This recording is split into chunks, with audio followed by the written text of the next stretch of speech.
What's going on, people? Welcome to another episode of Can We Talk? This your boy Eric. I'm here with the usual suspects, Anthony and Shayna, and our special guest, Benny. Benny's back from a long hiatus with us. I think the last time you were here, we were in the same studio doing the Divas of the Margaritas. Forgot the name.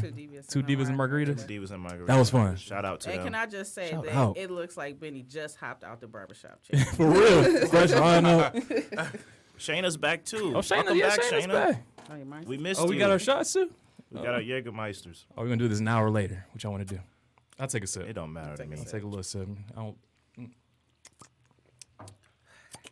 Feels like everybody kissed the mic. Right. It's not that good. Randy is like, oh my God. Right. Slide the whole thing closer to you. Oh, you got a little adjustments to make. There you go. So what's been going on, everybody? I know, Shayna, this is the first time I saw you in It's been a a minute. few weeks.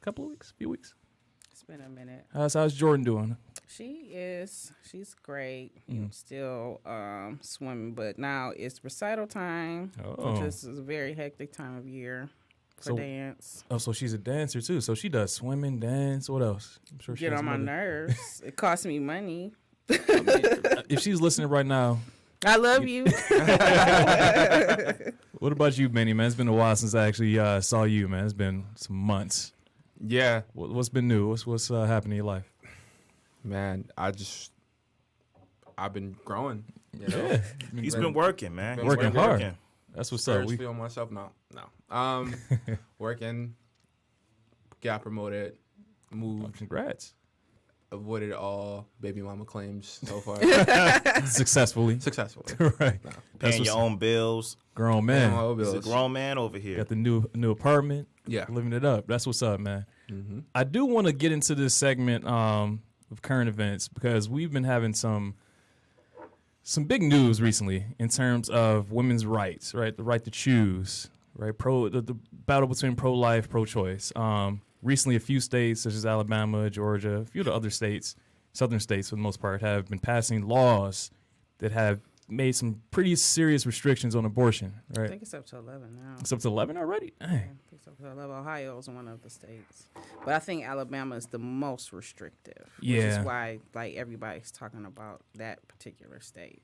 And I think the restrictions is like it's no exception at all to an abortion. And if any doctor performs abortion, they can be sentenced to like 90 years in jail. It's something ridiculous like that. So what are y'all thoughts on this idea of pro-life, pro-choice? Obviously I'm not a woman, so anything I say isn't valid. It's an opinion. But what are some of y'all thoughts? And Shayna, what do you think? I'm pro-life for happening right now? myself, but I believe that women should have the right to choose up until a certain point. Yeah. Like it has to be more specific guidelines. I think 6 weeks is too early. Like a lot of times, like I didn't find out I was pregnant with my daughter until I was like 8 weeks. So by the time like usually women find out, it would be too late. I think the 6 weeks is too restrictive. I think there does need to be guidelines because you don't want to go like into like late into the second and third trimester, and then doing it. That's abhorrent. So, I mean, but when you hear these men, and again in Alabama, I think it's 25 men who voted. but for this we bill. can't forget it was a woman that drafted it, and then a female governor that signed it in because she could have easily vetoed it. And I mean, for all those who don't know, this is kind of testing kind of the strength of Roe versus Wade. Which I believe this is setting the pace for it to go to the Supreme Court. And I think that eventually, because Roe versus Wade is so vague and the initial issue was privacy, I think that it is going to eventually be overturned. I think they're going to put it up to the states. So I agree. I think in any situation, and that's pretty much what a lot of Republicans want. They want it to be a state issue as opposed to the federal government. But I don't get the justification from Republicans who are about the minimization of government overreach, right? And now you're trying to have the government pretty much tell women what to do with their bodies. It makes no sense. It's kind of counterintuitive. It's probably because they have this. Most of them are so-called Christian, and they think it relates to the Bible, and they're like, "Well, God's way must be, God's will must be done. That's the only reason why there must be government overreach. And this is our last resort. But since you mofos ain't listening, I mean, must happen. But they would have more of a case if they were more pro-life to the children that were already here. right. So you mean what, the kids in adoption or Like the adoption and foster care system, it needs a complete overhaul. Yeah. So they're more like sympathetic to that and trying to get public programming to get them adopted. Is that what you mean? Or more resources for foster parents, or resources to parents that want to keep their children, but you know, they can't. Because I know, you know, like some kids are CPS references are made for people that are homeless, or they don't have like a regular nighttime residence, or are living in a hotel. So if we were to invest heavily into parents and foster parents, then I think they would have more of a moral case to stand on. Yeah. But like once the kids are here, it's like whatever. Yeah, a lot of the kids in foster care right now, they tend to age out. Like they just age out of the system. After a while, a lot of people just want to kind of adopt babies. And it's so restrictive, too, in the United States that a lot of people go overseas, you know, to adopt children. And so it's like, you know, why are we so against people making that decision to terminate a pregnancy if they're not able or capable of providing for the child? But Republicans are saying, like, hey, once you're here, you know, we're not going to support you. Or don't if you don't want to be a parent. Yeah. Like, if you find out early enough and you don't want to be a parent, then I don't think you should have to carry a baby to term. And I think that, like, this legislation is very dangerous. We'll probably go back to, you know, to the old days with people with the hangers. Right, and that's the scary part. But my thing is, it all happened sort of like this week. That's kind of crazy. I feel like it was calculated. It was a time thing where it's like, all right, all these states are going to now use this moment. But even Trump said it's too restrictive. And that tells you something. So it's crazy. So I'm looking at it from the fact of it reminds me of Handmaid's Tale a little bit. Like, I want to speak on that. Go ahead. But go ahead. No, I'm just saying the fact that they're kind of using, and not a oblivious or not a really outright forward way like in Handmaid's Tale where they're using religion to sort of create these laws. Obviously, there's a separation of church and state, which should exist, right, in the United States. But they're sort of controlling women's bodies, the right to produce, because of just power, I feel. And I think overall, just they want to control people. So, yeah, go ahead. What's your thought? Well, what I was going to say was I guess my answer to like a not so simple thing is that I think it's the woman's choice. Like at the end of the day, it does come down to that. It's the woman's choice what she wants to do with her baby. But I feel like back in high school when they told us about all these pieces of science fiction literature, dystopia literature, like, okay, you know, read these because it might be important for the future because this could become your future. I'm like, my life isn't going to become 1984. You know what I mean? My life isn't, like, my society is not going to turn into The Handmaid's Tale. But when you look at Brave New World, 1984, and The Handmaid's Tale, this is slowly becoming reality. It's true. But when dystopian novels were taught to me in high school, they weren't taught to me as this is an indictment on society. It was just like, read this and what did you think about it? Yeah, there was that too. But, you know, our teacher, you know, she would kind of use like stuff going on like, hey, you see what's happening in this book? You could relate this to this right here. Right. And then we'd be like, oh, okay. What year was this written? And then we say, oh, man, like these writers are very smart because they took in what was happening in society and they brought it to like a fictional story. And, yeah, it's scary because a lot of this stuff is coming true. Yeah. And I think, you know, at the end of the day, hopefully our judicial system kind of balances it out. You know, obviously there's 3 branches of government for a reason. So we'll see what happens. We have a conservative Supreme Court. Yeah, we do.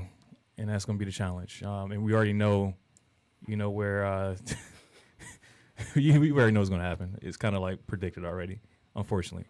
On some, I guess, brighter news, did anyone hear about this billionaire? His name is Robert Smith, I think. He is paying all of the paying off all the debt for Morehouse graduates. So the 2019 class of Morehouse graduates who just recently graduated, he's paying all of their student loans off. So it's going to be worth $40 million worth of student loans. Wow, what made him do that? I don't know. I think that's awesome. It is. Yeah. That's awesome. I think that's awesome. because when you emerge, coming from a family where you have a child, like my older sister, she came from college with no student debt in the 90s, making like $75K. So like it's different than somebody like me who came out of college in the 2000s with all this debt. It's just it's a weight. So I think that's awesome. Yep, and I will add that this billionaire, he is a black billionaire as well. So that is nice that he's giving back to the community. He's supporting. Awesome. Yep, I think he's more hustle alum. And so man, I just wish that I graduated during 2019. It'll get paid off, man. We're gonna pay it off. Eventually. It's gonna go there. So let's move on to the next segment. Shayna, a lot of music came out recently. I couldn't listen to it all. I listened to Megan Thee Stallion. She good? I like Meg. But it was like reminiscent of like 3 6 Mafia, but I love 3 6 Mafia. Yeah. So it was like a female led 3 6 Mafia album. So I like that. I did listen to DJ Khaled. Did you listen to DJ Khaled? I heard it was fire. No. I listened to that few songs, the Nipsey song. I like the Nipsey song. I like the Nipsey song, and I can't remember what else came out. I've been listening to The Baby lately. You know what else came out? My man Tyler, the Creator. Oh yes, that album did come out. Yeah, I listened a little bit. It's catchy. It reminds me a little bit of like a Kanye vibe, slightly.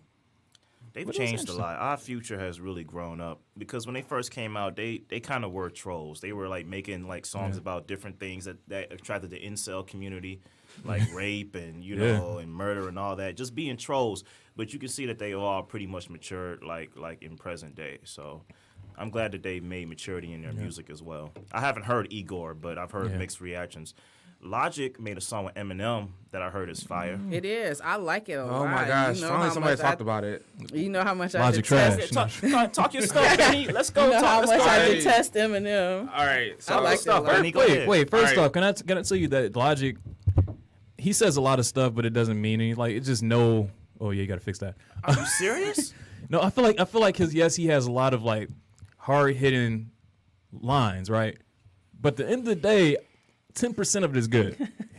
The other 90% is just Wait. You being Logic or Eminem? for Logic. You being very insulting right now. Oh, I just feel like I'm not. Everybody's entitled to their I opinion. feel like but Logic is oversaturating the market. I haven't even had time to really take in his last album. He puts out an album every year. that man's working. He's sitting on tracks like Currency. But I'm gonna let Benny talk Go before ahead, I Benny. go in. Oh no, it's not. It's the democratic process. But no, I was going to add in that Homicide was really good, really good, and I think it's more of an Eminem song, even though it's a Logic Don't track. be disrespectful. I mean, that's what happened in No, because I like how they put the parody at the end. that's what I'm talking about. He got to address because a lot of criticism about Eminem is right now is that he's got the same flow and it sounds he's talking about cuckoo gaga. What is he talking about? And so they come in to Chris D'Elia, his name Chris D'Elia funny. impersonation at the end. I mean, even the beginning, I thought it was a good for Logic. It was a come up for Logic in that song too because he, I think it's been he's been looked at as is he black, is he white? Yeah. He doesn't say the N word a lot, and he said it. He said, can I curse in this? Go ahead. Okay. He said nigga. Sorry, Jordan. Oh no, No, it's fine. I don't. It's fine. It's Oh, fine. okay. I don't know, but he said it, and I'm like. And he said it. He doesn't just oversaturate that. At least he doesn't Right. just throw that word around. But he just went off and he gave homage to Eminem, and then Eminem came and was made sure he gave homage to Jigga because that Jigga kind of came from Jigga too. Yeah. So I feel like the song was it was well researched before they went in, and he just didn't choose Logic out of just randomness. He chose him to feature with. Yeah. Because whenever Eminem features with you, it's a gift. It's the meaning of the mind. Yeah, it's a meaning. Right. It's a gift, and he chose you, not the other way around. Even though everybody wants to make a feature with him. You So think about the same about the Trick song? Welcome with to who? Detroit was With- pretty good. It was. it's very catchy, and It was a Detroit anthem. it was a Detroit anthem for sure. So yeah, I just thought it was amazing. The Homicide. Now you can talk about this, that, and the other. Like somebody said, he made a diss to TDE. At one point with the gunshot sounds. I don't know who's heard. Me and Shane, I know have heard it, right? I haven't heard it yet. Yeah, listen to that. And so that's the only part about it where it's like, okay, maybe that's a little bit of a stretch, but for the most part, it was a positive move for both of the rappers, and I liked it a lot. I liked it a lot too. You guys know how much I don't like Eminem, but I like this song. I didn't know that. I do not like it. But here's the thing. Here's my defense of Logic to Eric, man. Logic is a storyteller. I mean, that biracial stuff shouldn't matter, but because he gets like so many questions about it, he talks about it. But I feel like Logic is a storyteller. Like everybody, that album was pretty much telling a story. The most incredible story ever told a story. Like Logic, above all else, is a storyteller. Like he just wrote a book, Supermarket. Yeah. So it ain't always all about saying something like saying a point. You can say a point through your stories. Okay, I agree with that. I lump him in with and you'd be mad at me, J. Cole a little bit. I mean, they're good. They're That's good. a compliment in a way. I mean, they're good That is rappers, a but they compliment. just not entertaining to me. I don't know why. It's just personal opinion. It's personal. That is definitely Who is personal opinion. entertaining? Just I mean, the baby. No. I love the baby. I love the baby. You know, Eric likes the Nas's, the Kendrick Lamar's. Yeah, Kendrick's the my man. Lupe's Fiascos. I do like him. I like Kendrick. I like No Name out of Chicago. I like Chance. I mean, He's a conscious dude. wait. but J. Cole is conscious. I mean, he's a conscious rapper. he is a He's conscious too rapper. conscious for you. It's just I think he's boring. I think him and Logic are boring. Maybe his last two albums are boring to you. Is that what it is? Because did you like Born Center? Did you I like Born Center, yeah, I like Friday Night Born Lights? Center. Some of his. Maybe That's it's just old like J. Cole. maybe I got to give it time to listen to it. Like It's still J Cole. Kinda just- It's still J Cole to You the have to fullest. have a certain level of intelligence. Too. hold on, hold on. He has to have emotional intelligence. I That's guess what he's right. lacking in. I don't know. No, this is something that J. Cole fans said. Like, you have to have a certain level of intelligence. You gotta feel what he's saying, though. You know what I'm Right. saying? You don't read the You news. sleeping on him. Literally, you sleeping on him. So you listen to them, you go to sleep when you listen to them, like, or like I don't is go it to just sleep not- to it, it's but not- I change it. I'd be like, all right, I'll listen to something Wow. else. So you just sonically, does it not sound good to you? Is that what it It's is? just not my preference. And I'm just just trying to let get this what you go. don't. I'm trying to get what he does. It's not doesn't my like. preference. You know, I just don't think that I don't know, when I listen to Logic, I'm like, all right, it's cool, but it's just not hitting me where it needs to hit me, right? I kind It's not of. making me. I hear You you. feel me? Like I feel like music needs to move you like internally from the inside, to move your soul. Oh well, Kendrick does move the soul. That's a proven fact. Kendrick does, yes. We all agree that Kendrick is amazing. Because the way that he's able to Okay. change up his flow. I to agree fit with the you, man. I was songs nodding. into- I agree. Okay, I'm just trying to feel the floor right now. Like, Yeah, it's you just guys- the way that Kendrick delivers it, I say, is a little bit different. Like Kendrick, he could change up his voice. He has the different inflections. He does, rap fast, rap slow. I see what he's saying. J. Cole does J. that too. Cole Yeah, kind J. of has like the He same. doesn't do the change No. of influence, but he does I'm change gonna his say flow. he kind of has a similar flow. Who's Edward thing? He has his style is kind of the same flow. Like Yeah, you can rap tell the way he rhymes is like this end of the word is going end of the sentence is going to rhyme with the next end of the sentence. The Yep. next is the next. I see what he's See? saying. See, somebody gets me here. and Thank then you, J. Cole Damon. doesn't have a voice to really change up and go, tenor, soprano. Like he doesn't Right. have a musical voice. He got what he got. But we listen to the words he's saying, and we're like, man, this guy is spitting fire. Man, he's got a nice flow because every bar goes hard in our see opinion. it. Yeah, For I a see what while- he's I can see saying. that. For a while, there was an identity thing too, because people used to make jokes saying J. Cole was like the poor man's Drake because he used to croon a lot. Yeah. But then J. Cole came into his own with, I guess we could argue, Born Center. And yeah, there's an identity crisis there too. Not on Cole's part, on the fans' part, but yeah. But even Drake, though, I wouldn't put him on a category in terms of lyrically on a category of like J. Cole or even the Logic, but the entertainment value is there, right? And I think that's half the battle. If you're entertaining and people kind of like your personality and kind of vibe with you, that's half the battle right there. Lyrically, though, yeah, he's not that good, and he doesn't write his rhymes. But again, Yeah, it's just a personal these preference. Facts, these It's a facts. personal preference, y'all. Oh, I went to see DMX. How'd that go? Wait, That is- was is- awesome. Like I've seen him before, like in the height of his popularity. I saw him twice. Wow. And when he came, I saw him a few weeks ago. He's still like the same dynamic performer. Like he didn't. Surprised. He was late, so he didn't have opening acts. But it was great. Like the vibe was nice. The people that got kicked out for fighting were white. They weren't black. It was just all good. Like, but yeah, he's still a dynamic performer. Like it was well worth the $30. What song did they fight on? On the road to the cross. Drop. I think it was Get At Me, Dog. It would have been great if it was the Rough Riders anthem. But No. Oh, he Right. did that. He opened with that. okay. He opened with that. Does he talk about God on the stage? He prayed at the end of the show. He always He prays. prayed at the end of the show. He's Which is so always he's changed awesome. man now. That's the- And I've hip-hop- seen him three well- times, and it's been 3 different prayers. You know, cocaine is a hell of a drug. He's the hip hop preacher, man. Come on.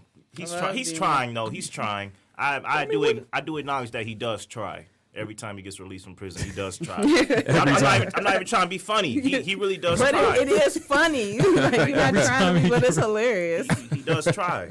You know, he's one of the most entertaining. Like, I just remember like growing up as a kid, and just that energy he had. Like just this little guy who, I mean, he's not really little, but He's not that tall. he's not that tall. But it's like this little guy barking and growling on stage. I'm like, man, this is amazing. But for him though, I'm still glad because he's like 50 years old now, right? He's close to it. Close to it. Close to it, for So sure. be a 50-year-old man still out here. I'm sure he's selling out shows still. You know, you got to commend him for that. Like usually people hang it up, call it a rap, but he's still out here performing in tours. That's good for He's him. got passion still. Yes. Makes Yeah. some of the best intros ever. Like, Yes. dog, that's my man. You know? Hey, do some of you ever get sad? Like all of our favorite artists are old now. They're grandparents. It just makes me an OG. I don't get sad about it. I'm starting to be the get off my lawn with the samples. Yes, everybody sample it like with it's the theirs. samples. I'm like, who told you was cool enough to sample this? And then they make it act like it's theirs too. They don't say, "Hey, this is sample from such and such." They just no one knows. Like these young kids don't know. Yeah, I've actually ran into that, man. Well, I got the reverse effect where I hear like I heard Born Sinner and I always used to love Forbidden Fruit, and then when I got in the Tribe and I heard the original song, I was like, oh man, they sampled a song that was almost kind of better. But you know, like I had like the reverse effect. One person who does a great sample or who can sample songs and make it turn into his own is Kanye. Big Crit. And Big Big and Big Crit, yeah. But Kanye is a walking sample. Yeah. That's what we know. That's how we know him. He is, but he's Yeah. done it in a way that Yeah, I Still like the unique. chopping of a sample. Like I don't like for example, like the recycling of the In Between the Sheets, where Oh, it yeah. sounds just like In Between the Sheets, yeah. where all you doing is just rapping over the Isley Brothers instrumental. Like I don't like that type of sampling. It's a great beat though. It It is a good beat. is, but I like it when it's like chopped up and it's totally like it's turned into a totally different song. You know, I got tired of people chopping up the Dead Presidents 2 song too. Like so many people have chopped up that instrumental. Some people did it well. The Slaughterhouse did it well with The Way I Am, but other than that, yeah, Who I Am, that's what it's called. Yeah. I did want to say on Meg Thee Stallion, going back, I really do appreciate her. Like her music, like for her, she's not fake like the rest of them. You know, I think she's still like natural. But she also spits hard. She has that Houston flow that I really appreciate. Yeah, in the interview she said like one of her biggest influences is Pimp C. Yeah, you can hear that. You can hear it in her music. And the beats too, yeah. So if y'all get the chance, go hear Meg Thee Stallion's new album. I was listening to at least like the first 3 or 4 songs. I really enjoy it. They're bangers. They are. Anything else in the music front? I mean, it's a little bit of like gossip. It's not really a hip hop corner kind of thing, but I guess I just wanted to touch on it. Like, y'all hear what Aisha Curry said? I didn't see the whole interview. Which part? So, you know, on Red Table Talk, and you know, she talked about her husband Steph Curry and talked about, you know, how, you know, of course, like any wife, you know, she says she does get jealous about her husband and the groupies, and says, you know, sometimes it will be times where I wish I had male groupies. She said, No, she was like I knew what she was trying to say. yeah, like I didn't see a problem. I with just it. wouldn't say that publicly. There you go. Because Yeah. why wouldn't you? Well, it's because- Red Table Talk. You feel like it's a I wouldn't say it publicly because if my husband was Steph Curry, like I wouldn't say it publicly if I was married anyway. But like that's not something that you say publicly. Like And Steph seems like a good guy. He seems like he's a family man, cares for his kids. Yeah. And it's like that's kind of. that wasn't challenging that though. That was just her saying like, well, I mean, I wish I But had why? this kind of. Why would she want groupies? Well, it's not that I didn't look at it as that. I didn't look at she wants them. It's just like, hey, my husband is like this unattainable guy because he's married. I want to be unattainable because I'm married too. It's that, it's equality. You know what I mean? And but my thing, that's because your husband is respected. Right. Yeah. He's a respected man. So that's why nobody tries to holler at you. If your husband was Future, Right. then you would probably get hit on quite a bit. But do you see how that can be kind of twisted though? Like she's not being hollered at because he's respected, but he's being hollered at because he's respected. So that's how women are, and this is more of an indictment of women than it is on men. It just shows that men respect marriage more than women do. Because he's been married since he got into the league, almost like he's been married the whole time he's been in the league, and everybody knows he's married. Yeah, I can say I can understand the motivation behind what she said. I definitely agree with Shannon's talking about. Like, a guy like Steph, you like, man, I ain't gonna why would I mess with his wife? Like, that's Steph Curry. Like, that, he's that type of guy where, like, he's a good dude. And at the end of the day, though, I'm like, for her, if she's happily married and she feels like her marriage is fulfilling, she doesn't need anyone else's attention but her man's, right? And do you want to be that guy? Like, if it all gets out, which it probably will be because nobody keeps their mouth shut, like, do you want to be that guy that she cheated with or whatever? You want to be that chick? Some people do, but yeah, a lot of girls do. Trying to it's get a on. little sad though. And they do live in not LA. They live in California, so I'm sure he has an abundance of people trying to hit on him. But like crazy stuff. With the whole thing, I was just having this discussion with somebody about the whole Beyonce lemonade Jay-Z 444. I was like, I don't believe it happened. I think it's just something for marketing. But she was like, I think that it Solange did. kicked the shit out of Jay-Z. She did. A couple years ago. I don't know about that. My sister was like, well, I think that it did, and they might have paid the girl off, blah, blah, blah. I'm like, hold on.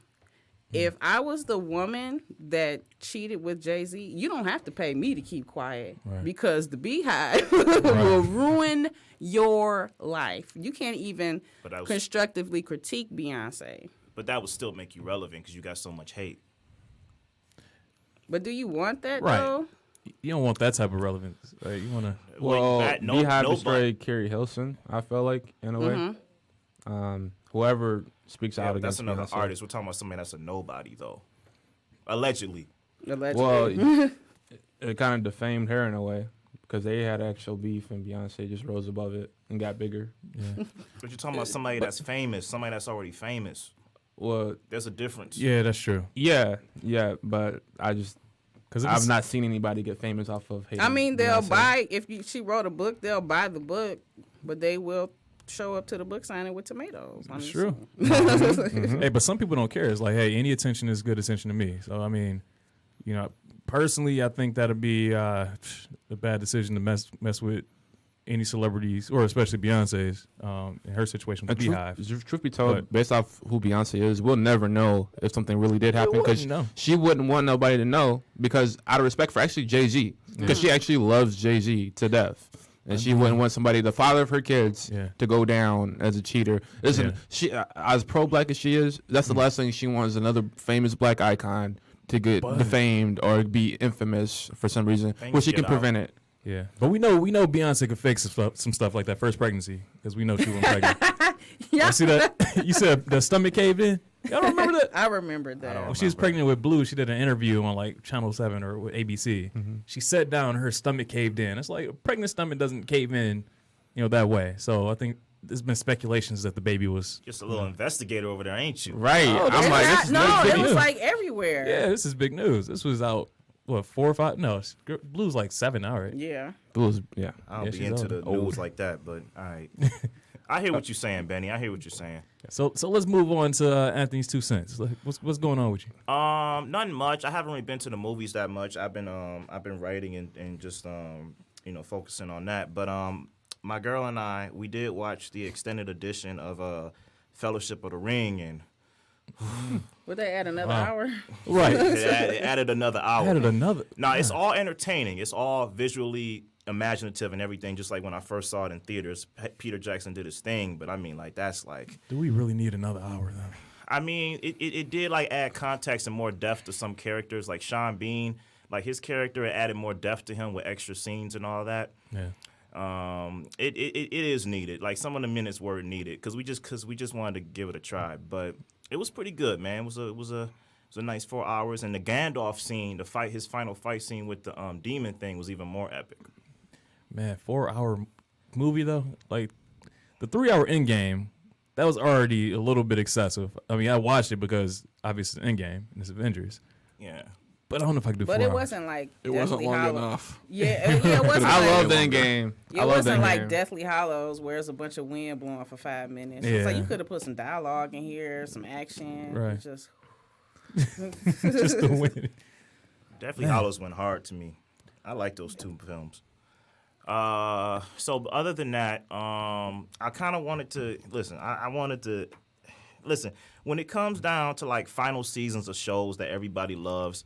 Everybody gonna have different opinions. You know, some people are gonna love it, some people are gonna hate it. You know, there's the rare show where it's Breaking Bad, where everybody loves the final season. You know, The Wire, everybody loves the final season. Not a Game of Thrones. And then there's Sopranos, and then there's you know, Lost, and then there's other shows where, you know, the final season is debated by people. Dexter. Well, I think that was unanimous that a lot of people didn't like that, but Right. you know, people are gonna debate, man. You know, in the game that is called Thrones, you know, you live or you die, and sometimes when you got 6 years of character development, your character sometimes they go. switch sides, man. I gotta speak on the Bells, man. Listen, I think I'm not gonna ruin anything for you, Eric, but I think in my mind, a lot of characters had come to Jesus moments in these last 2 episodes, and I think everything was justified. Respond. Oh, I don't see it. Go You ahead. ain't see it. Yeah, respond. I ain't like it. I'm a big. We all watch Game of Thrones, right? Not me. Not, All right, go not ahead. Eric. Go ahead. I ain't like it. Randy watches it, so you don't have to worry Randy, about him. go ahead. Okay. Well, you said it was justified. I ain't like it. From a story You standpoint, don't. I don't think you throw a fan favorite. Now this is Game of Thrones. They can do whatever they want, right? But the final season, the episode before the very last one, you don't just turn a fan favorite who always has a moral compass with all her decisions and just make her crazy. They were building up to that point, though. Only this season. You can build up. no, Randy. Like 2 not episodes. just this season. Thank you. You can build up a character and say, okay, but it's got to be some sort of small scale. You don't go on such a large scale and just go crazy because you kill 2 famous people from a prominent house and you call that building up, or you say a Targaryen, they I'll flip let him a talk coin. his stuff. I don't because you can't use Targaryen, that old prophecy anyway, because she's always says she's not like her father. So it's a lot of things that negated those 2. And yeah, okay, the 2 episodes beforehand were at the end of the long night. And then episode 4, they're celebrating their victory at Winterfell, and she's looking around. Everybody loves Jon. Okay, that's a build up. That's fine. And then she loses Missandei, and then she realizes Sansa told on her, and she looks crazy. That same episode, early in the He's episode. naming a lot of things, ain't he? I'm saying That can that's make a person go crazy. those. But that's all in the last season. Yeah, there it was was- no build up to it before this season. You're right. I got a counter argument. Go ahead. You're right. So those are build-ups, but to say that, she was going to commit a genocide and just in such a way, it's such a spur of the moment sort of way. You can't do that because she's been the breaker of change. She's been the savior. She saved Queen them. of Ashes too. She saved the Unsullied. So I just think just to throw a fan favorite out under the bus like that, when it was really all her deaths, killings before that were justified in way. You can't justify a genocide like that. Well, I'm not justifying what happened. I'm justifying why it happened. So let me ask you this: Are you done? Are you finished? Or are you done? I am listening. This is a conversation. I know. I will reply when it must be replied. I know how you be in a debate. So let me ask you something. Before all that, did she not have 3 dragons? No, she lost 3 dragons a while No, ago. I'm asking lost 2 before dragons. all this. She lost 2 dragons. She Yeah. had 3 dragons, right? I'm talking about before this season. She had 3 dragons. Before this season. Yeah. She had 2 because she lost the last one in the last season. You're right. So before she came to Westeros, she had 3 dragons. She had armies. She mostly had people that were loyal to her. Now she had to fight some wars. Daenerys been through some stuff. Even being Khal Drogo, that was horrifying. But she had people under her.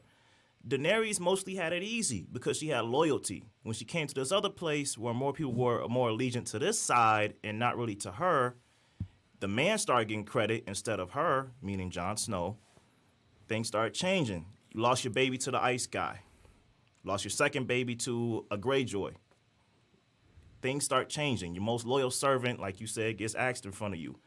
Things start changing, man. When you really put through the fire, the coin flip, I wanted her to be better. I really did. Even though I didn't like Daenerys, I love Emilia Clarke, but I don't like Daenerys. I wanted her to be better. But sometimes the characters, they go through their journeys, man. You can't always blame it on the writers. Sometimes the character was meant to make that change. In one season? But it's not in one season. It's been 6 seasons of this. It's been 4 seasons of her learning how to rule and having it easy. But when you really put in the championship game and you go against a LeBron James and a Steph Curry and a whatever, I don't know sports metaphors, you put through the ringer. And if it all happens in one final season. I think she would disagree with you in saying that she had it easy.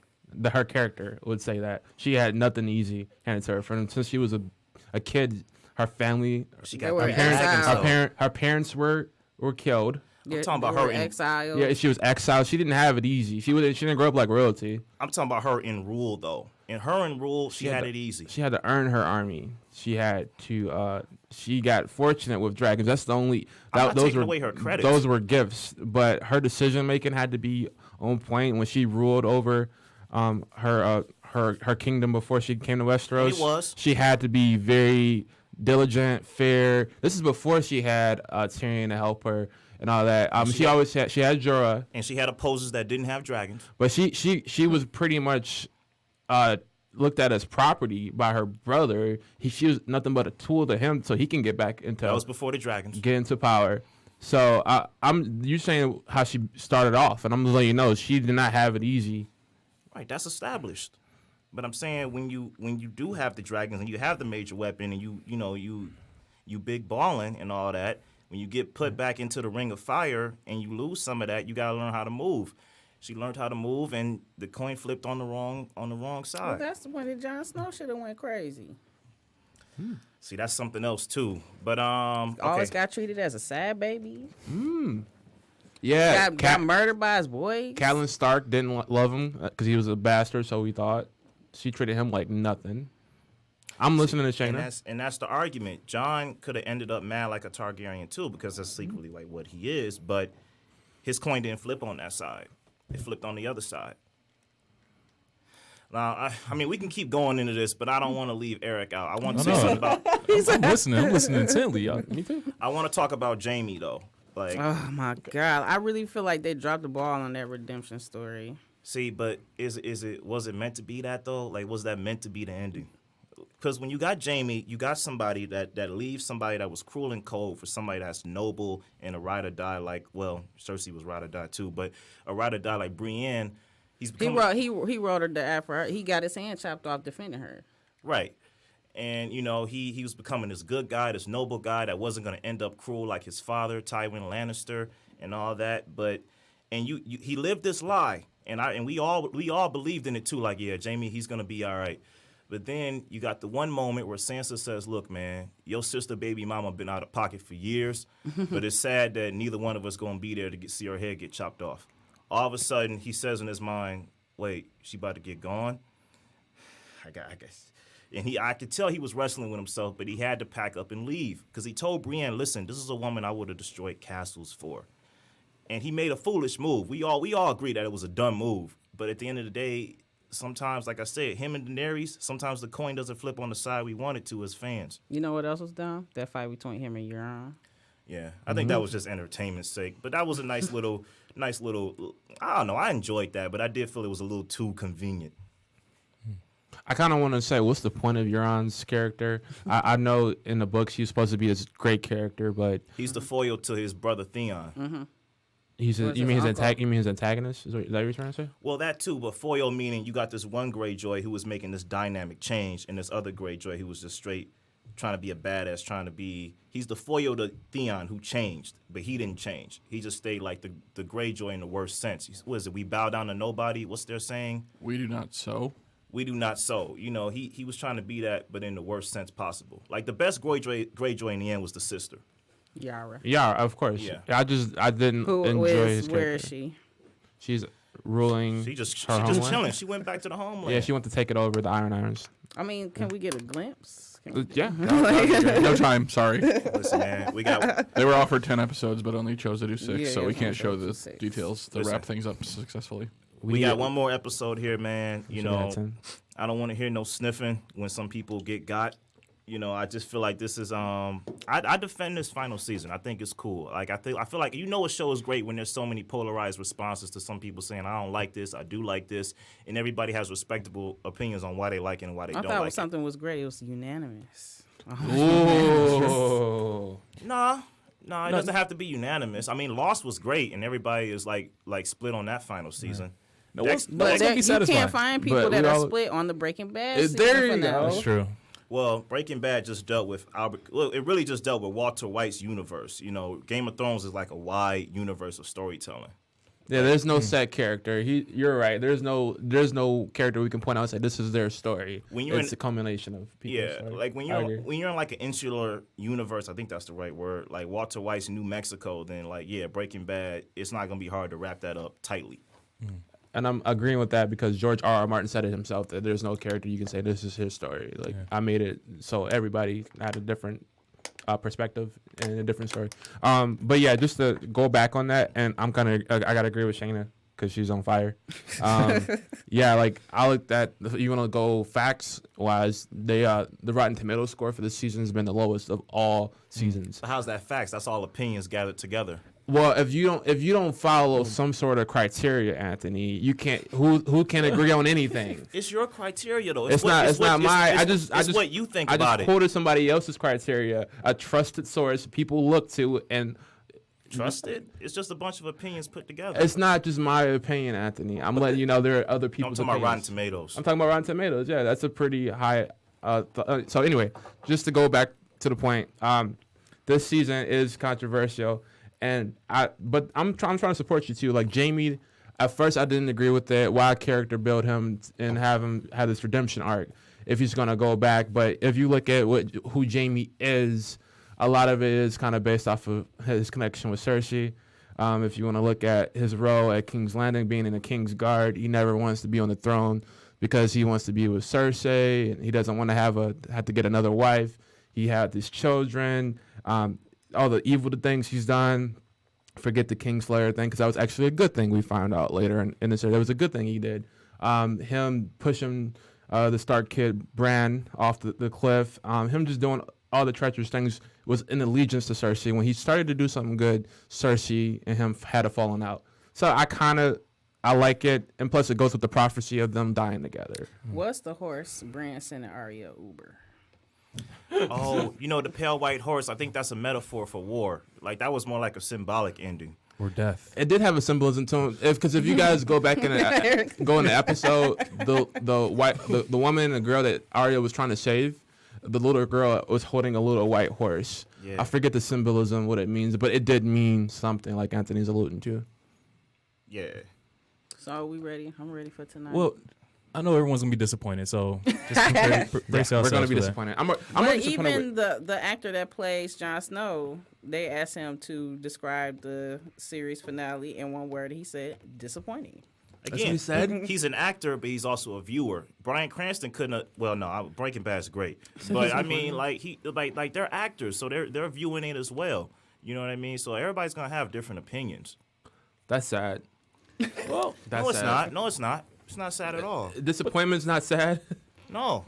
I mean, but I kind of appreciate endings that are a little bit more vague, because think about it. In life, when we die, we're not gonna have everything finished, right?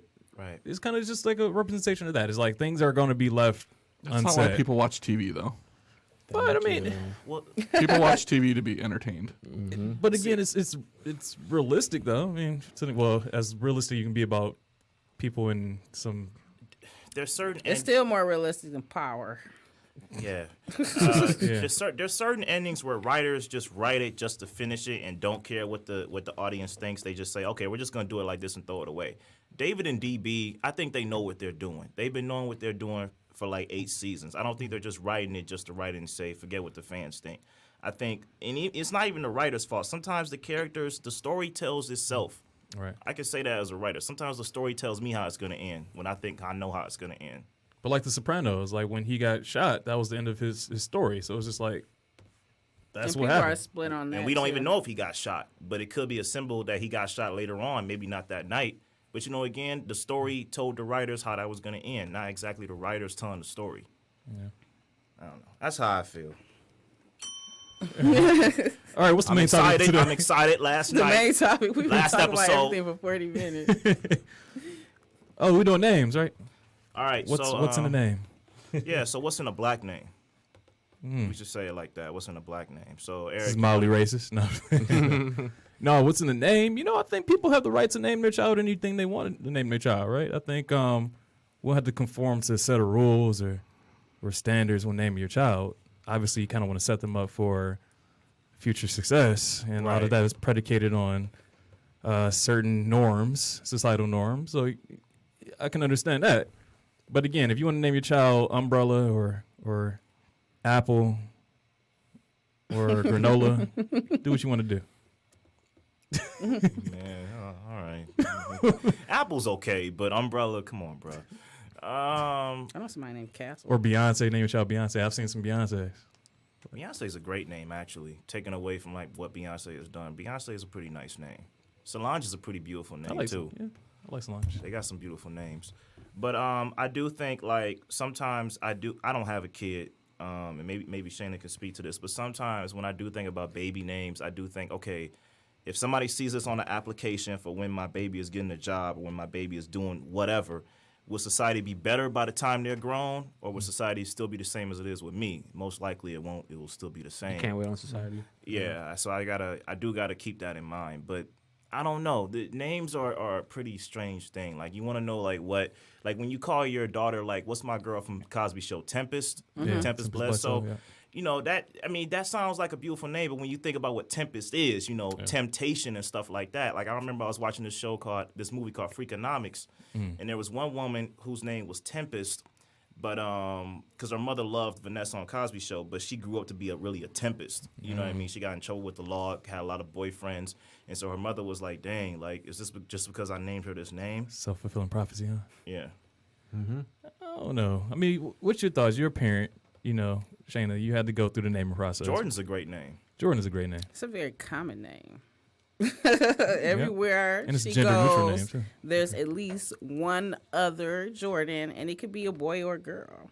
But the way I spell it, like just clearly she's a girl because it's spelled with a Y, it's not an A. But as far as like with like different like black names, it's mostly because like our culture has been stolen from us. So we try to make our own culture, with the Keishas, all the Ishas and stuff Right. like that.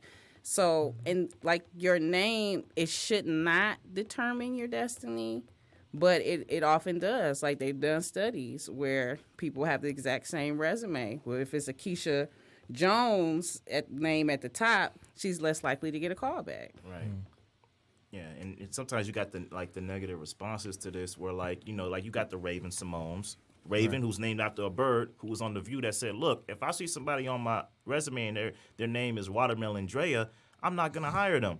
But I'm like, your name That's is not, and that's also not a real name. right. Like, And I'm looking like your name is Raven, and that's a bird. Like what if your name was on and people looked at that like, oh, Raven, that looks a little strange. You know what I mean? Yeah. So you do got to examine it from all points. Question: Go ahead. should we eliminate names on resumes and just look at the resume? That make a difference? Should that make a difference? Your name shouldn't, It right? shouldn't make a It difference. shouldn't. No, it shouldn't. It I shouldn't. don't know. I like the idea of eliminating it, but you got to distinguish between You have to- applications. right, you have to know who you're Number looking one at. guy, option one, maybe option number. two, stuff So like Maybe that. numbers. Yeah, numbers. would With be social cool. security numbers. Right? especially now with the new technology where when you submit your resume, it's picked off of the keywords that you put in your resume. So I think I never thought about that, but that would be a good option. Yeah, but there's just a lot of bias in that too, though, because those who are the ones who are constructing the systems have biases as well. So those biases kind of even show through in the algorithms when they're And how picking come them we names. always accidentally get discriminated? It's like, But I mean, it's the truth. But I think that I like your idea. It's just sort of taking that step to do it. Like some company has to be like, all right, we're going to do a nameless, application process. What is that going to look like? Who knows? They probably give you an identification number when you apply.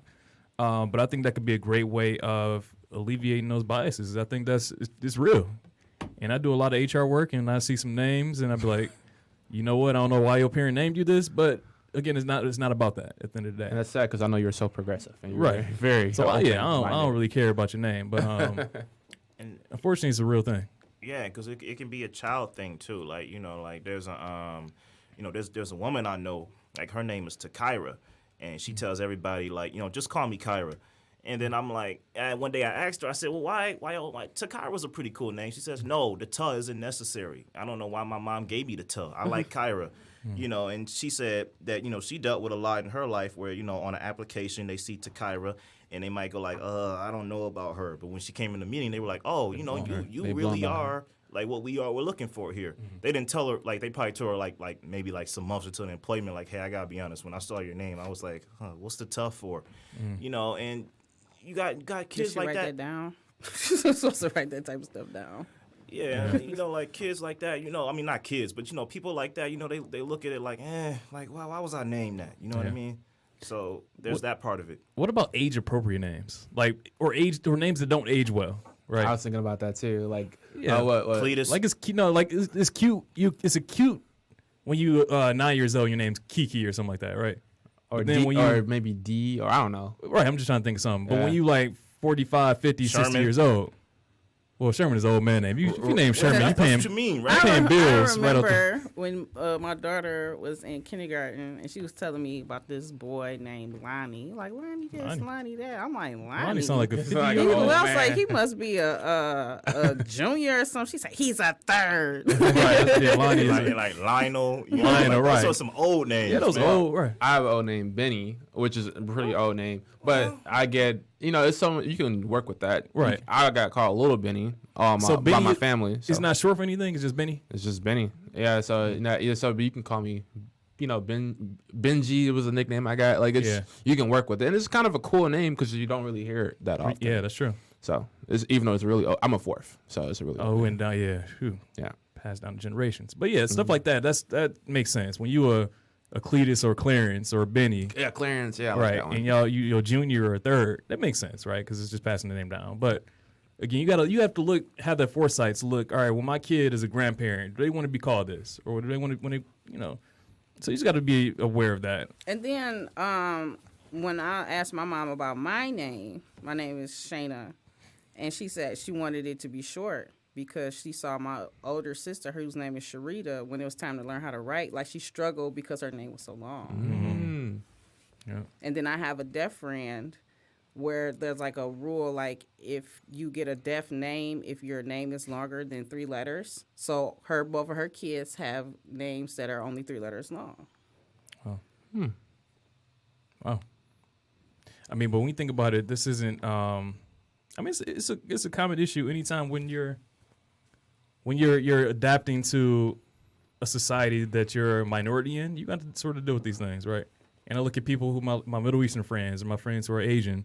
They getting their names spelled all types of ways or pronounced all wrong. And even especially during graduation time, when you're walking across the stage, they read your little name and they butcher it.